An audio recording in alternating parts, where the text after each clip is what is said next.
Hi, everyone, and welcome to Leaf Rants.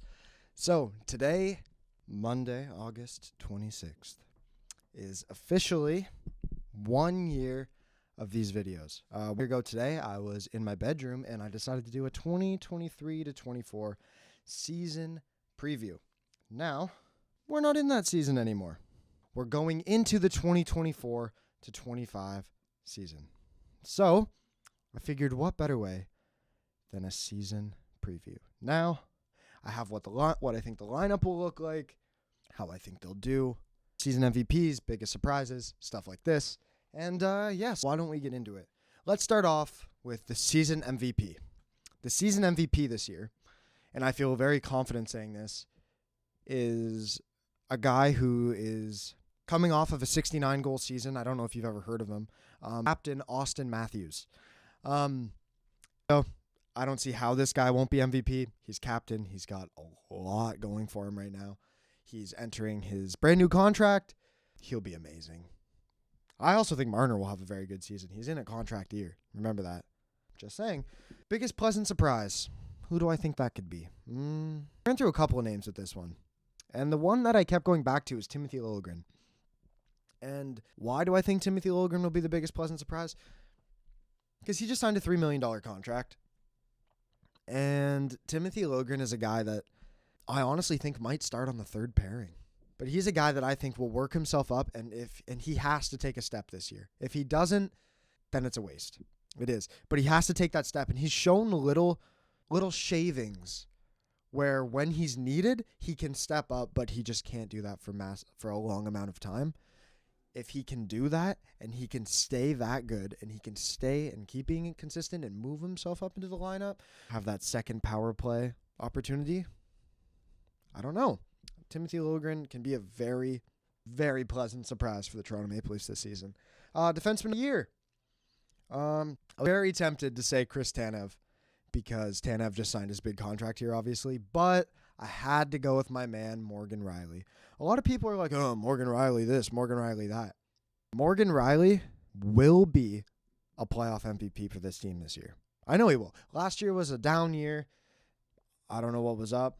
I think Morgan Rielly has it. I think he'll be a great defenseman this season. Playoff Morgan Rielly is a different beast, and I think he'll ultimately be the defenseman of the year because of that. I also think Tanev will be amazing. I think Rielly will be very complemented with Tanev's skills, and I think Rielly can play more of his game, and he'll really pop off this season. And yeah. So the best value slash AAV, so pretty much the Jason Spezza award when he was here. I think it's got to go to Joseph Woll. I mean, starter of the Toronto Maple Leafs. He's making less than league min for this season. Yeah. I don't see how that guy wouldn't be the best value for the money. He makes less than league min. And then who do I think has the most potential this season? Now, I think it's Matthew Knies. Matthew Knies is getting another shot on this top line with Matthews and Marner. He's going into his second year in the NHL. He played a very good first year. He played the playoffs against Florida 2 seasons ago, and Tampa, actually. He scored, and he looked really good, and he's continued to look good. And I think Matthew Knies has the most potential on this team to be something bigger than I think he already is. I also think Bobby McMann will be really complimented with Berube's style. I think Tavares will have a better thing. But why don't we go into what I think the lineup will look like this year?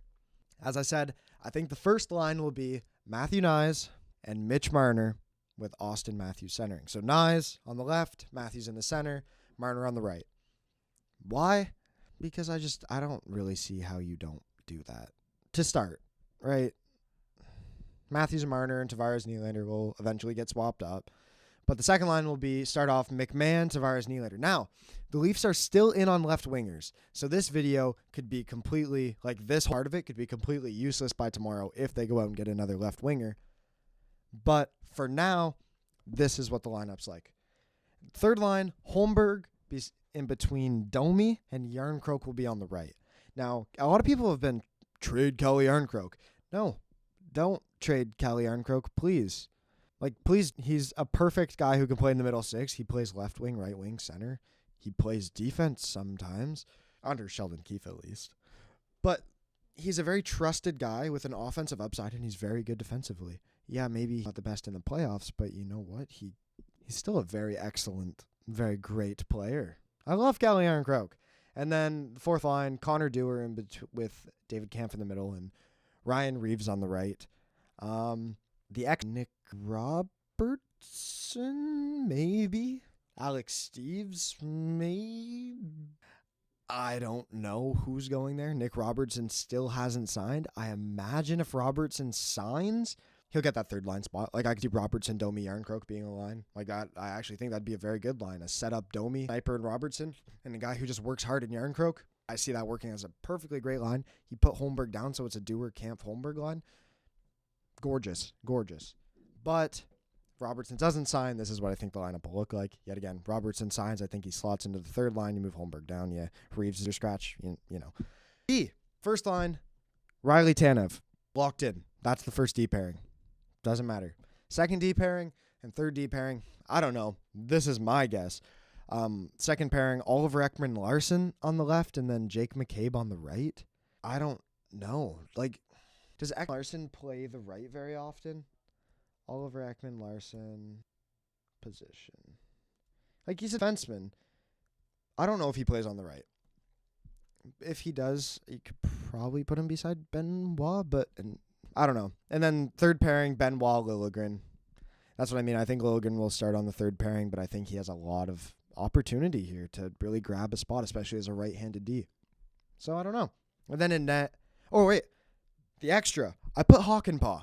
If his knees work. I don't know if I've talked about Hakanpää since I think I talked about his signing.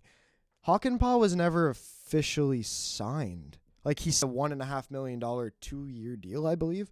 But, like, the Leafs didn't sign it. Like, that's just, like, the deal he had in place if he's healthy enough to play. Like, his knees might keep him out, and that's a crazy thing to think about. So, yeah, he's extra now. If not him, then I don't really know. Cade Weber. You're Toronto Maple Leaf. I'm kidding. They've signed other guys. Like, they've signed depth guys. I just kind of forget a lot of them because they're depth. They're depth guys. Like Simone Benoit. Did anyone really care when Simone Benoit got here? No. And then he had a really crappy preseason, right? And then no one wanted him to play. And then he came up and he was amazing. And everyone in Leafs Nation just kind of started to love him. And it was really weird. But anyways, in net, Joseph Woll will be your starter with Anthony Stolarz splitting. And I think they'll get, I imagine, a 60-40 here. A 60-40 for Woll. Now, I think Woll deserves most of the starts just because you want him to be the goalie of the future. But Stolarz has proven he's a good backup. And then your extra is Matt Murray, who I'm completely fine with Leafs getting. Now, that is what I think of them. How many goals do I think Matthews will get? I don't know. 60? I think he's over 60. Marner, I think this is when he gets his 100 points. Nylander, he's probably got 100 points. Tavares, 70 or 65, 70 points for him. Domi, 35 assists, probably. Like, over. Nyes, I think that's like a 50-point, 60-point season in him here. If he can take advantage of that, like 20-goal, 35, 40 assist season. I don't think that's too crazy for him. But, yeah. So, that is what I think of the Toronto Maple Leafs upcoming season.